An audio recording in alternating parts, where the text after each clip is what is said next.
of international law committed by my unit at the time, I would like to say was wrong, and I would like to ask the commission, like those who individually went out and carried out these ugly acts, should be brought forward and let them have their day in court, or let them have their day in a hearing.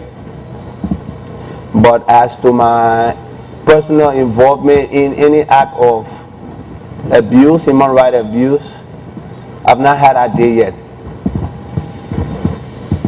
Did the ATU have a structure?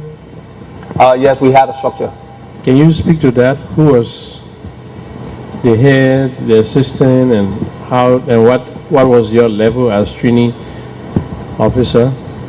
The ATU structure was formulated similar to the British style, the military, where we had a general officer commanding, referred to as the GOC. And then after the GOC was a deputy general officer commander, who was referred to as the DGOC. From that point, we came down to our G4 sections, the G1, G2, and as far as G4. Up to the time you served the ATU, can you tell us the strength of the ATU? According to our roster, we were at a strength of 1,500, equivalent to 2 battalion size. 2 battalion.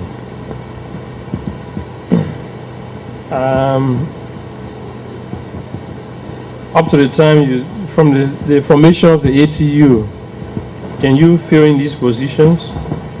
The general officer in command, who was the general officer in command? How many officers in command the ATU had?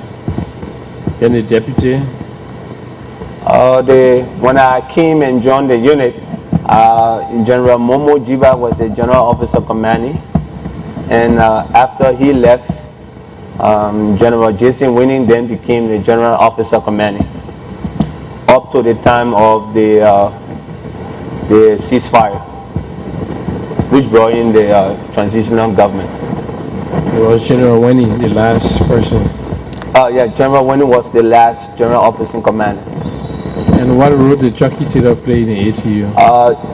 Chuckie Taylor was just a military advisor. Now, as a military advisor, he could assume leadership of any of the outfit, be it the ATU, be it any of the militia units, because he served as a military advisor to the government at the time.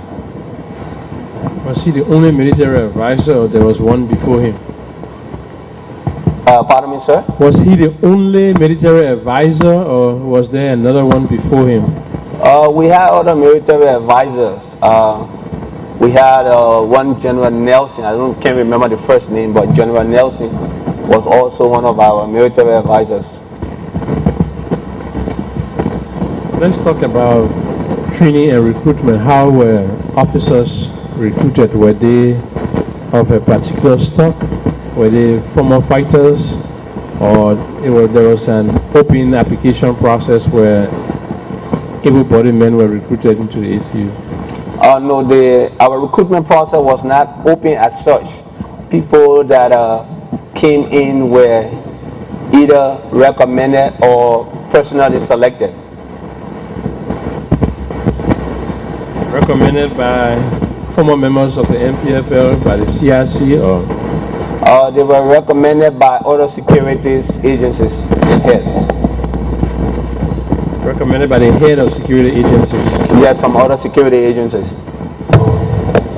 Was there a particular training base? Yeah, there was. We had a training base in Bon County, Batala. Batala? Yes, Bon County, Batala.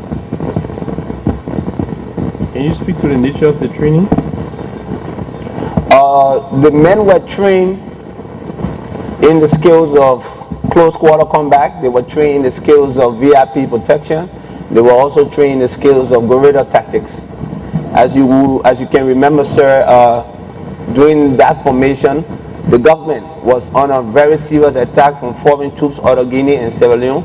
So therefore, that necessitated the training of adequate troops to be able to respond to those threats.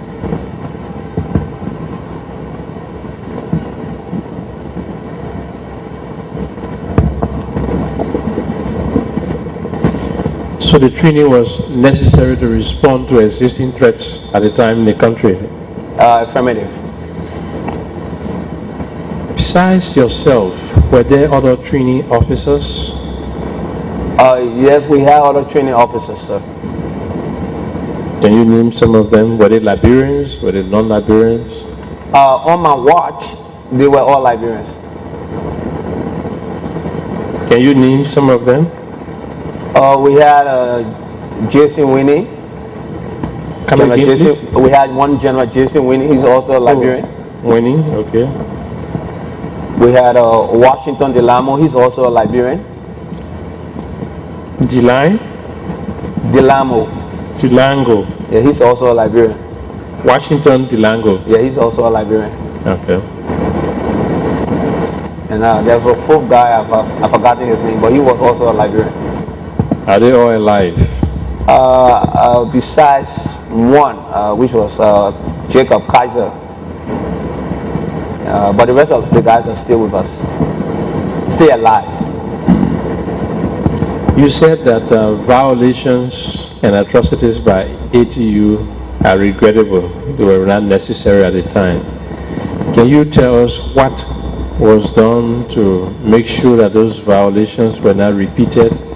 What was done to mitigate it? Or was it a concern at all to the establishment? It was a major concern. We put in certain measures to curb those ugly acts whenever they occur. But then again, we were being very much pressure because we were fighting on several fronts.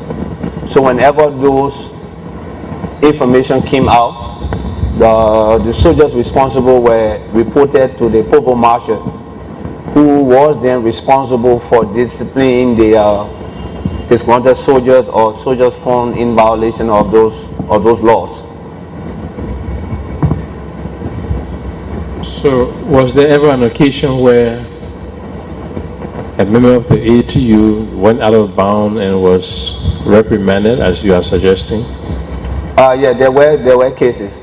Even though I did not follow those cases because it was not my duty at the time as a provost marshal, but I did hear of those cases and that those persons responsible were brought to books. And what were the crimes or violations that were committed at the time, if you remember? Well, we were fighting a guerrilla warfare at the time, so some of those cases that we had were cases that probably involved like taking a bag of rice from a village or taking some cassava from a village and what have you. Is that all you can recollect?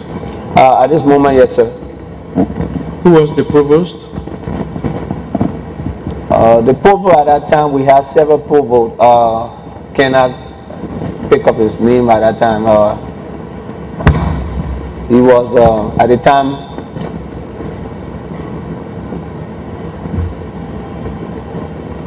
I need a moment to reflect on the time because the unit we kept changing. We were a very dynamic unit, so we kept changing those persons responsible for that particular area so as to not have one thinking that he had total control over that particular section.